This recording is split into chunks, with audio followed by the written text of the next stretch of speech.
Hindi pa ako nakakakita ng ganoon kalakas ng babae. Ginamit niya ang ilog upang magdala ng mga kawayan mula sa bundok.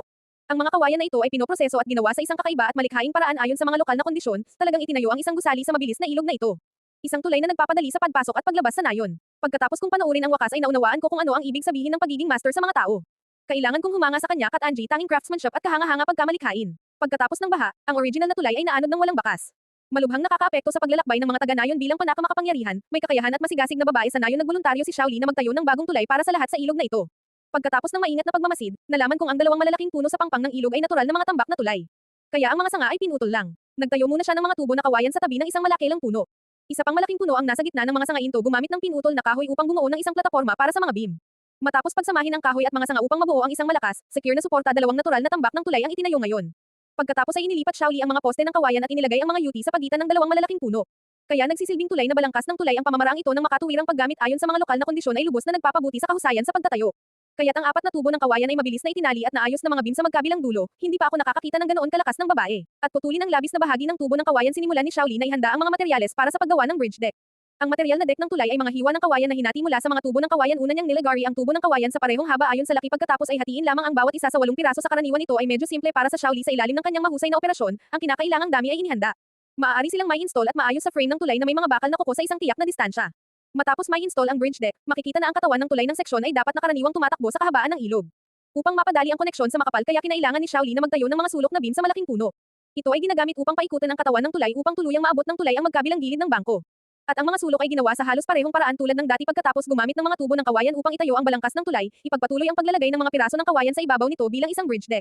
Ang lahat ay na-install sa kanyang mahusay na mga kasanayan. At gumamit ng mga tubo ng kawayan upang tumayo sa ilalim ng puno upang bumuo ng isang matatag na suporta. Maaari mong simulan ang paggawa ng istruktura sa kabilang panig ng ilog. Ang mga tambak ng tulay sa kabilang panig ay itinayo sa pampang ang parehong kawayan ay ginagamit bilang materyal sa produksyon. Ang dalawang malalim na butas na hinukay sa lupa ay para sa mas mahusay na pag-aayos.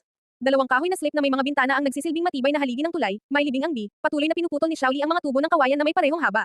Ilagay ang mga tubo ng kawayan na nakabukas ang mga bintana sa paligid ng mga haligi upang bumuo ng isang parisukat na frame. Kasabay nito, ipasok ang manipis na mga tubo ng kawayan ng patayo sa magkakapatong na mga bintana upang kumonekta at ayusin ang mga ito. Paulit-ulit na pinagsalitin at pinagdugtong sa ganitong paraan, ang taas ay patuloy na tumataas upang tuluyang makabuo ng bamboo basket.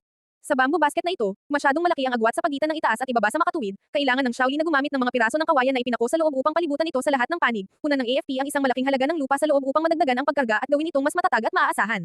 Matapos makumplito ang pagpuno at ang lupa ay siksik, sa ganitong paraan, nabuo na rin ang mga tambak ng tulay dito. Maaari ka na ngayong magdagdag ng mga beam sa mga kolum bilang suporta. Ito ay maginhawa upang dalhin ang mahabang bamboo tube upang makumplito ang dokang sa kabilang panig upang tuluyang makabuo ng isang kumpletong istruktura ng tulay. Ang gitnang bridge frame ay konektado at naayos.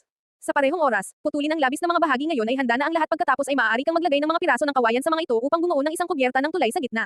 Ilagay ang mga piraso ng kawayan sa parehong espasyo tulad ng dati. Makikita mo na ang paikot-ikot na pangunahing istruktura ng tulay na ito ay nasa harap mo. Isang hakbang pabago matapos iyon ay ang paggawa ng mga tulay ng diskarte sa magkabilang panig para mas madaling makababa ang mga tao sa puno. Para sa approach na tulay sa gilid na ito, gumamit muna siya ng mga tubo ng kawayan upang i-connecta ito sa lupa. Sa lupa, isang mesa ang ginawa bilang isang suporta para sa koneksyon. Ito ay hindi lamang maginhawa para sa pagtaas at pagbaba, ngunit kaaya-aya din sa pag-aayos ng tubo ng kawayan. Sa kanyang mahusay na pagkakayari, natapos ang approach bridge sa gilid na ito. Muling likhain ang bahagi sa kabilang panig hanggang sa makumplito ang mga istruktura sa magkabilang panig. Sa parehong paraan ang tulay na kawayan na ito na mukhang simple ngunit puno ng sinseridad ay tapos na. Matapos makita ang natapos na produkto, nagbigay ng thumbs up ang mga taga-nayon at pinuri ito. Kailangan kong hanggan ang Kat Angie, tanging craftsmanship at kahangahangang pagkamalikhain ni Shaoli. Kaya paano mo i-rate ang tulay na kawayan na ito na ginawa gamit ang mga kamay?